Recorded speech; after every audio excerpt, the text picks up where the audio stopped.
क्या आप एक रिसर्च स्कॉलर हैं जिसे समझना है कि रिसर्च करते करते या पीएचडी जर्नी शुरू करने में गाइड्स का क्या व्यू पॉइंट होता है? गाइड्स आपके बारे में क्या सोचते हैं? या फिर आपके पास ऐसे सवाल हैं जैसे कि रिसर्च पेपर्स कैसे लिखने चाहिए, कब हमें रिसर्च पेपर्स लिखना शुरू करना चाहिए, रिसर्च की शुरुआत होती कैसी है? इन सारे ही सवालों का जवाब देने के लिए आज हमारे पास हैं doctor Pooja Khanna, who has more than 20 years of experience in teaching and in research. So, good morning, Dr. Pooja Khanna. How are you? Thank you for joining us. Yeah, good morning, Dr. Ritika, and I'm very glad to be with you on this talk show. Dr. Pooja Khanna is currently a faculty with the Engineering and Technology School of Amity, Lucknow, and she has, as I've said, more than 20 years of teaching experience. She's teaching BTech and MTech students. Also, she has completed her MTech from Triple IT Allahabad. After that, she completed her PhD.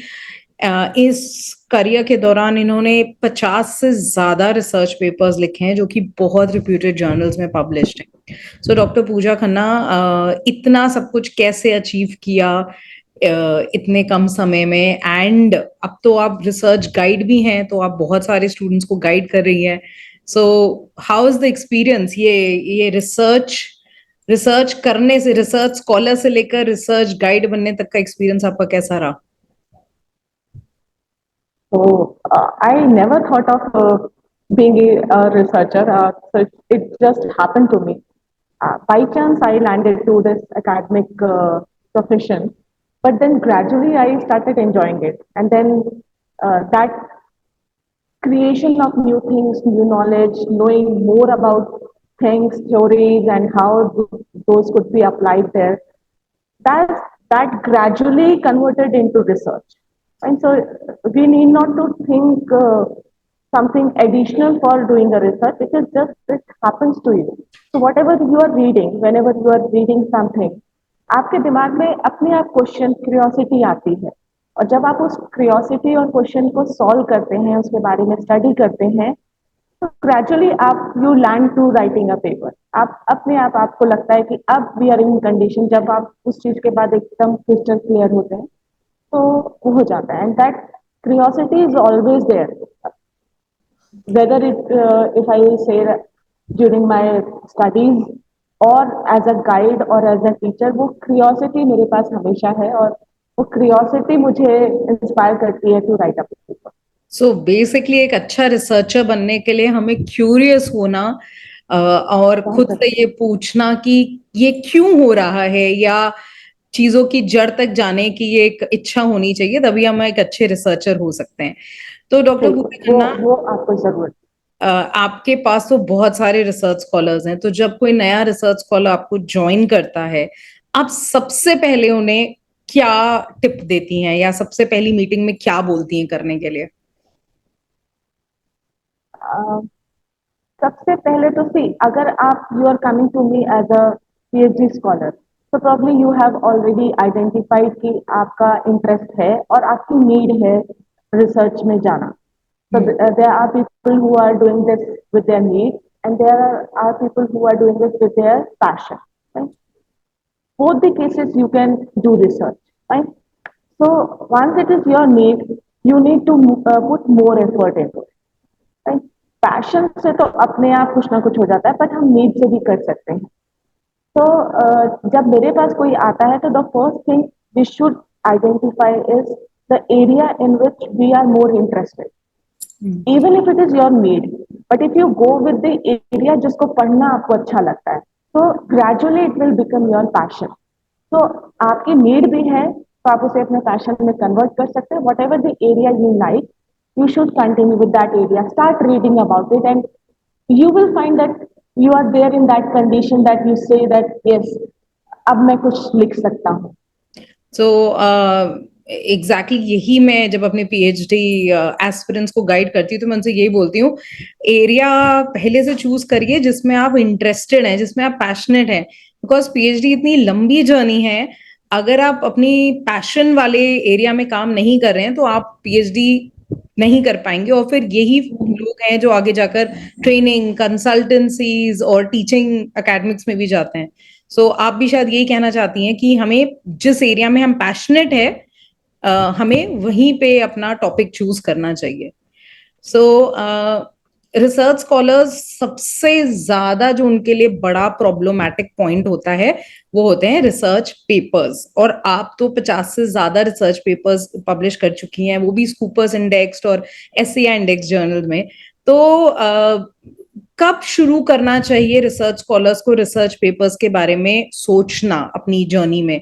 शुरुआत से ही, day one से, 6 महीने बाद, 1 साल बाद, कौन से point पे? आई थिंक मैम इसका आंसर करने से पहले मैं ये डिस्कस करना चाहूंगी कि एक रिसर्च का मतलब क्या हाँ है। जी। Research in very short it is creating new knowledge. तो जो भी आप एग्जिस्टिंग कहीं पर पढ़ाई कर चुके हैं, जो आपने कंसेप्ट, थ्योरीज या एप्लीकेशंस पढ़े हैं, अ, आपको जो कोई करंट प्रॉब्लम है उस पर आपको वो अप्लाई करना है। And if you are finding that you are not getting the right answer or there is a scope you are finding कि और बेटर करा जा सकता है, you can improve it. So that is the point when you start thinking कि let's now look for more knowledge। हम इसमें कुछ नया करते हैं, कुछ नया add on करते हैं जिससे we can get a better result for that particular problem। और जब आप इस चीज को समझते हैं तो ये जो एक्सप्लोरेशन है for new knowledge, new concept, new applications, यहीं से आपकी रिसर्च जर्नी स्टार्ट होती है। जब आप को लगता है कि अगर हम इस काम को ऐसे कर सकते हैं, तो अगर हम उसमें एक पैरामीटर चेंज कर दें या कोई भी एक एड ऑन उसके अंदर करें, so whatever it it could be a very small change into that existing concept or theory, but you just you included a new dimension to look over। तो आपने वो भी करा तो that is within a research. और अगर उसको करने से you get a positive response, आपको बेटर रिजल्ट्स मिलने शुरू हो गए, तो that is the point when you should realize कि I got a right answer. तो इसका मतलब लोग ऐसे भी करेंगे तो उनकी प्रॉब्लम को उनको बेटर तरीके से आंसर मिलना शुरू हो जाएगा। तो दे शुड सी कि आप इस काम को ऐसे भी कर सकते हैं, और तब आपको एक रिसर्च पेपर लिखना चाहिए। मतलब आपको अपने उस प्रॉब्लम के बारे में सही से पता हो, उसकी एग्जिस्टिंग जो लिटरेचर में लोगों ने काम करा है उस तरीके की प्रॉब्लम को सॉल्व करने के लिए उसके बारे में सब पता हो, और फिर उसके बाद आप उसमें अपना कोई एक new angle, new concept, new knowledge add on कर पाए। और करने से आपने एक्सपेरिमेंट करने के बाद ये रियलाइज करा कि yes you are getting good result. तो now this is the point to show others कि देखिए हमने ये काम करा है and we are getting positive response, तो आप भी इस साइड में, इस एरिया में काम कर सकते हैं। So that is the point probably you should तो look बेसिकली for। अगर मैं समराइज करूं आपका आंसर, कि research is finding something new. जब आप एग्जिस्टिंग लिटरेचर को पढ़ने के बाद आप एक पॉइंट पे पहुंचते हैं, जब आप एक गैप आइडेंटिफाई कर लेते हैं और आपको लगता है कि अब इस एग्जिस्टिंग नॉलेज में आप कोई नई नॉलेज ऐड करने की क्षमता रखते हैं या आप कुछ ऐड कर रहे हैं, जैसे ही वो आप नई नॉलेज ऐड कर लेते हैं, नया एंगल ढूंढ लेते हैं, उसी के बाद आपको रिसर्च पेपर लिखने के बारे में सोचना चाहिए। यही, ठीक है। तो मतलब हमें डे वन से रिसर्च पेपर की टेंशन नहीं लेनी चाहिए। मुझसे तो कई लोग पीएचडी एस्पिरेंट्स जो कि अभी जिनकी ज्वाइनिंग भी नहीं हुई है, वो भी शुरू हो जाते हैं टेंशन लेना। तो इसका मतलब ये है, जो लोग भी ये इंटरव्यू देख रहे हैं, कि जब एक बार आपका एडमिशन हो जाए, आप गाइड के साथ बैठकर पहले थोड़े टाइम लिटरेचर पढ़िए, और उसके बाद जब एक नया एंगल, एक नई प्रॉब्लम आप आइडेंटिफाई कर पाएंगे, उसका कुछ सोल्यूशन ढूंढ रहे हो, तब ही आपको पब्लिकेशन के बारे में सोचनी चाहिए। सो मे बी 1 डेढ़ साल बाद अपनी जर्नी के अंदर। बट आजकल कई लोग रिव्यू पेपर्स के बारे में बहुत बात कर रहे हैं, तो आपका क्या थॉट प्रोसेस है? पहले तो रिव्यू पेपर क्या होता है, अगर आप थोड़ा सा बता सकती हैं। और आपको क्या लगता है, रिव्यू पेपर पब्लिश करना चाहिए, नहीं करना चाहिए स्टूडेंट्स को? मैम मुझे लगता है कि आपकी स्टार्टिंग ही लिटरेचर रिव्यू से होती है। बिल्कुल। एज आई सेड कि आप पहले अपना एक डोमेन आइडेंटिफाई करिए जिसके बारे में पढ़ना आपको या जिसके बारे में एक्सप्लोर करना आपको अच्छा लगता है। आपने वो डोमेन आइडेंटिफाई कर लिया, फिर आप उस डोमेन में डिफरेंट पेपर्स को, रिसर्च को, कि लोग क्या कर रहे हैं इस डोमेन में, उसको आप पढ़ना शुरू करिए, जिसको हम लिटरेचर सर्वे कहते हैं, या surveying different literature. Literature means the existing research which is already there.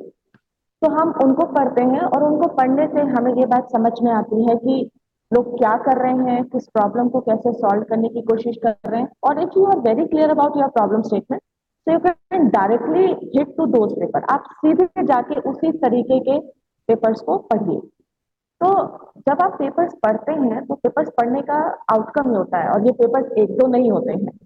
I should warn you, आपको दो पेपर पढ़ के, तीन पेपर पढ़ के, मुझे मेरे स्कॉलर्स बोलते हैं मैम 10 पेपर पढ़ ली, so 10 paper पढ़ के you will not be able to get something. Many a times this number of papers goes to 100 and sometimes 200 as well. बिल्कुल, आई तो एग्री। 50-60 पेपर पढ़ने के बाद आपको समझ में आना शुरू होता है। या तो देखिए आप बहुत क्लियर हैं अपनी प्रॉब्लम स्टेटमेंट के लिए, are few people who are very clear कि मैं इंडस्ट्री में काम कर रहा था, वहां काम करते करते मुझे ये प्रॉब्लम आइडेंटिफाई हुई and I would like to work over this. पर तो आप उसके बहुत क्लियर है कि लिए लिटरेचर बेस तो फिर भी होना ही चाहिए ना, बिल्कुल मतलब बिल्कुल लिटरेचर से सपोर्ट नहीं, मिलना ही तब आप, या आई जस्ट वांटेड टू से कि तब आप ये बहुत क्लियर हैं कि मेरी प्रॉब्लम स्टेटमेंट है, और मैं वो स्पेसिफिक पेपर पढ़ूंगा कि लोगों ने इस तरीके की चाहिए। प्रॉब्लम पे काम कैसे करा। राइट। तब मेरा जो सर्च है वो थोड़ी रिड्यूस हो गई। हाँ, तो बट 150 वेन, के 100 पेपर्स पढ़ने पड़ेंगे उन्हें। हाँ, तो आपको थोड़े कम पढ़ने पड़ेंगे। पर अगर आप क्लियर ही नहीं है, अभी आपके पास आपका वो प्रॉब्लम स्टेटमेंट नहीं है, तो आपको उस एरिया में, मुझे बच्चे कहते हैं मुझे कैसे पता चलेगा कि मुझे कैसे काम करना है, तो मैं उनको कहती हूँ कि आपको जिस सब्जेक्ट को, जिस टॉपिक को पढ़ना अच्छा लगता है, just go and start saying कि उधर क्या लोग रिसर्च कर रहे हैं। तब आपको बहुत पेपर पढ़ने पड़ेंगे। कुछ 50 पेपर में आपका कुछ नहीं होने वाला, 100-200 paper. And then there is a specific way of reading paper as well. Probably we'll talk about them maybe later on somewhere, sometime. बिल्कुल, So student there is a, जो देख रहे हैं अगर कमेंट सेक्शन में लिख कर दे सकते हैं, अगर वो उनको समझना है कि रिसर्च पेपर्स कैसे पढ़ते हैं, तो हम एक स्पेशल सेशन क्योंकि इनवाइट कर सकते हैं डॉक्टर पूजा को दोबारा, जो पूरा जब जहां वो बताएंगी आपको कि रिसर्च पेपर्स कैसे पढ़ते हैं। सो कमेंट सेक्शन में बताइएगा अगर आपको चाहिए तो। बिल्कुल, क्योंकि किसी के लिए भी ये पॉसिबल नहीं है। बच्चे मुझसे, मेरे स्कॉलर्स पूछते हैं ma'am how is it possible हम 100 पेपर पढ़ लेंगे। There are many part time scholars as well. तो 100 पेपर पढ़ना किसी के लिए भी पॉसिबिलिटी नहीं है। So we, there is a specific way of learning papers and understanding paper. तो आप जब 50 के ऊपर पेपर पढ़ना शुरू करते हैं, तब आपको उस एरिया में हो रहे काम, मेथडोलॉजीज, एप्लीकेशन के बारे में, लिमिटेशंस के बारे में, फ्यूचर स्कोप के बारे में पता चलना शुरू होता है। एंड तब आपको लगता है कि आपके पास इतना मटेरियल इकट्ठा हो गया है कि आप किसी को बता सकते हैं। देखिए, बोल वही सकता है जिसके पास नॉलेज है। तो जब आप 100 पेपर, 200 पेपर पढ़ लेते हैं, तब खुद ब खुद आप नॉलेज से ओवरलोड हो जाते हैं, और अब आपको लगता है कि अब मुझे ये बताना चाहिए कि मुझे इतना पता है। तो तब आप खुद ही समझ जाएंगे कि आपको आपका रिसर्च रिव्यू पेपर लिखना है। रिव्यू पेपर का सिंपल सा मतलब है कि जो लोगों ने रिव्यू कर लिया है, हम उसको, जो लोगों ने रिसर्च कर लिया है, हम उसे पढ़ रहे हैं, रिव्यू कर रहे हैं, और हम उस पर अपनी अंडरस्टैंडिंग एक जनरेट कर रहे हैं कि इन्होंने ये करा था, इन्होंने ये नहीं करा। तो देर इज अ पॉसिबिलिटी कि आप ऐसे भी करके देख सकते हैं। तो आप उस पर हर पेपर पे आपको ये आउटपुट मिलना शुरू हो जाएगा, आपको ये समझ में आना शुरू हो जाएगा कि इसने ये मेथडोलॉजी यूज करी, एंड देन ग्रेजुअली आपको लगेगा कि इसने ऐसा क्यों नहीं करा। तो अगर उसने वो एंगल नहीं एक्सप्लोर करा है, तो that is a research gap which you find for yourself. Yes, I can try looking into this dimension or this area as well. और तब आप जब ऐसे 100-50 पेपर पढ़ लेंगे, तो आप खुद ही ओवरलोडेड हो जाएंगे नॉलेज से, और आपको लगेगा कि अब मुझे इसे एक स्ट्रक्चर वे में लिखना चाहिए। So review paper is nothing, whatever is your understanding, findings, gap analysis what you did, उसको एक पर्टिकुलर फॉर्मेट में, स्ट्रक्चर्ड वे में लिखना is your review paper. So एक रिव्यू पेपर का आउटकम ये होना चाहिए कि you are able to identify the research gaps. So basically जो आप कह रही हैं, अगर मैं उसे समराइज करूं कि हम जब अपनी पीएचडी की शुरुआत करते हैं तो हमें लिटरेचर रिव्यू पढ़ना होता है। मुझे अभी तक याद है कि मेरे गाइड ने मुझसे कहा था पहले 100 पेपर, मतलब मैंने ज्वाइन भी नहीं करा था उससे पहले ही उन्होंने मुझसे कहा था 100 पेपर पढ़ना, फिर मुझसे आकर बात करना, क्योंकि उस टाइम पे हमें गाइड एलोकेट नहीं होते थे, हमें खुद रिक्वेस्ट करनी पड़ती थी। और तब लाइब्रेरीज में जाकर हमें पढ़ना पड़ता था, गूगल पे कुछ नहीं होता था। तो 100 पेपर पढ़ने के बाद, हार्ड कॉपी ले जाने के बाद, उन्होंने मुझसे पहले तो बात करी थी पीएचडी के बारे में।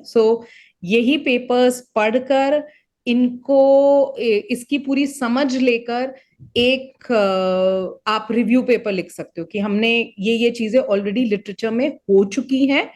ये उसकी समरी तो नहीं कहूंगी, करेक्ट वर्ड नहीं है, बट हाँ लेमैन लैंग्वेज में एक समराइज कर कर उन सारे पेपर्स को लिखना, बताना कि अभी तक क्या हो चुका है, लेकिन सबसे इंपॉर्टेंट कि आपको क्या गैप दिख रहा है उस एग्जिस्टिंग काम में, क्योंकि वो ही गैप आपका आगे की जो आपकी रिसर्च है उसकी शुरुआत बनेगा।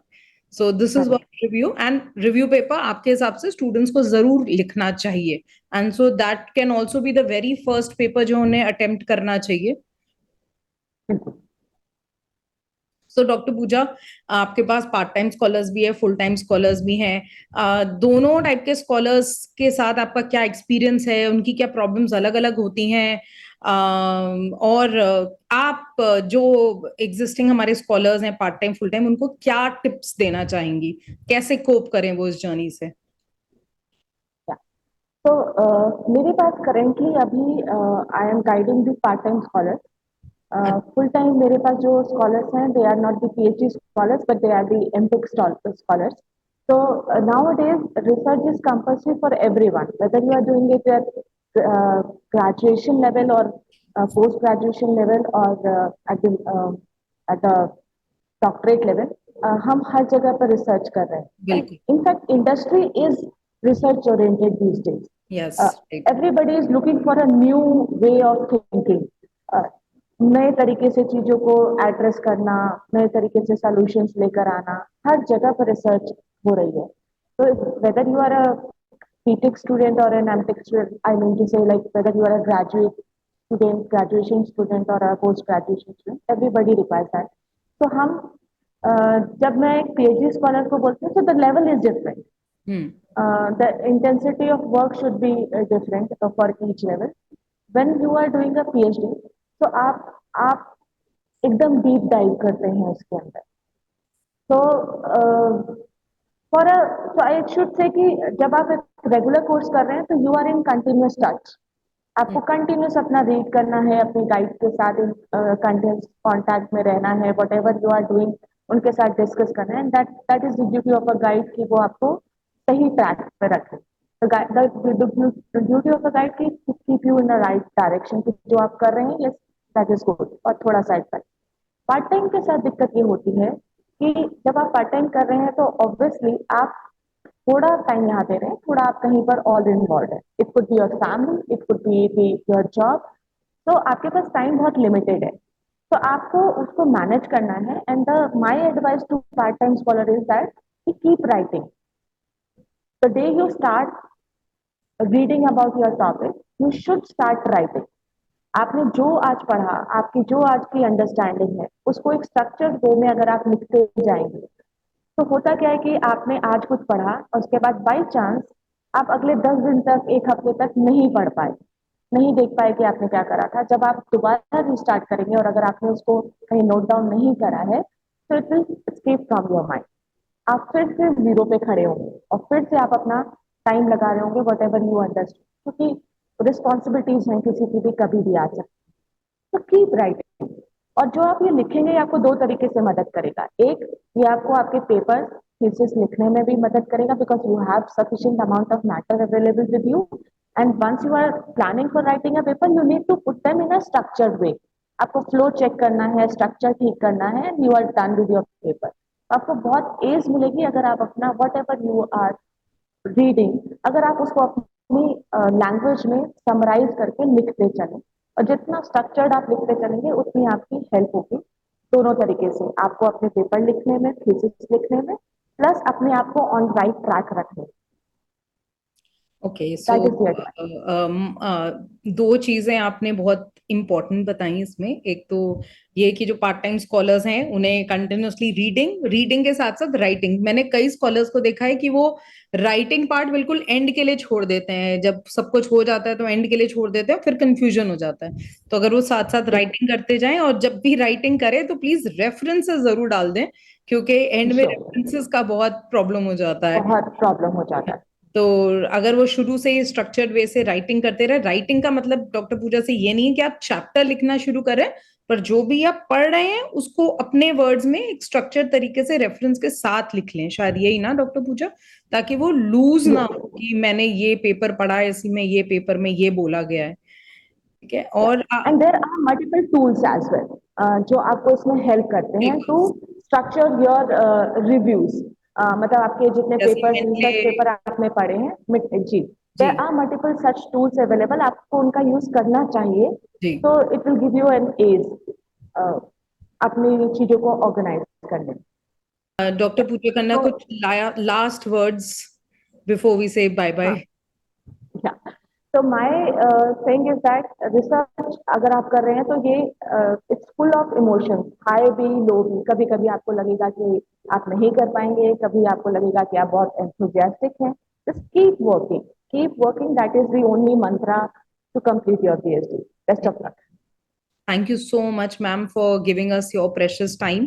आई एम श्योर कि आपने जो कुछ भी बताया रिव्यू पेपर के बारे में, रिसर्च पेपर्स के बारे में, it will be very very valuable to for our students, for our viewers.